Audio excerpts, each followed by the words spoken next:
Je me dis, je me mets au même niveau que les autres. Moi, je rencontre la femme de ménage dans la maison, je lui dis bonjour et je lui parle. Mais je vois une cave, je fais la même chose. Je ne fais pas de distinction. On a besoin de tout le monde. Quand on l'a acheté dans les années 20, c'était une usine de chaussures. La clinique a été agrandie par là, la radiologie. Ici, c'est un laboratoire. Plus loin, on a un centre d'audioprothèse et dentaire. Je suis dans la mutualité depuis 1981 et je suis président du pavillon de la mutualité depuis 19 ans. Donc j'étais jusqu'au certificat d'études. Et à 18 ans, malheureusement, mes parents étaient de constitution modeste. Et donc, il fallait, je n'avais pas 50 solutions, il fallait trouver un travail.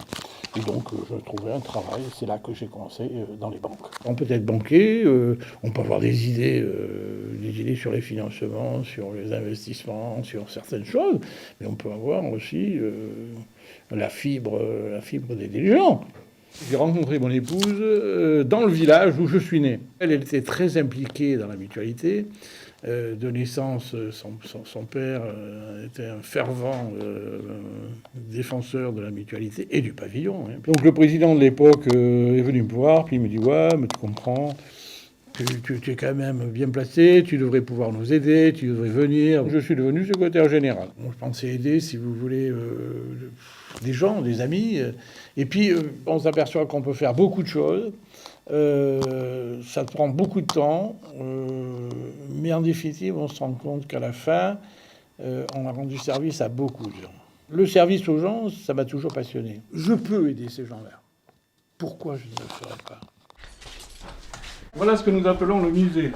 Puis ici, vous avez normalement 100 ans de vie du pavillon. Le pavillon, aujourd'hui, en emploi, ça doit représenter 1200 personnes. En chiffre d'affaires, ça représente en gros 110 millions. On est parti de rien, bon, pas grand-chose. Donc aujourd'hui, on laisse quand même derrière nous beaucoup de réalisations, on laisse beaucoup de choses. Pourquoi Vive 3 ? C'est un groupe relativement important aujourd'hui, et donc qui pouvait apporter au pavillon de la mutualité toutes ses connaissances, tous ses services, etc. Alors que le pavillon était constitué toujours par ces petites mutuelles, ces 5 ou 6 qui étaient là, des durs à cuire, à déboulonner, mais qui souhaitaient s'en aller et qui souhaitaient effectivement transmettre le flambeau à quelqu'un qui puisse donner de la pérennité, aussi bien que pour l'institution que pour le personnel. Ça s'est fait dans la sérénité complète.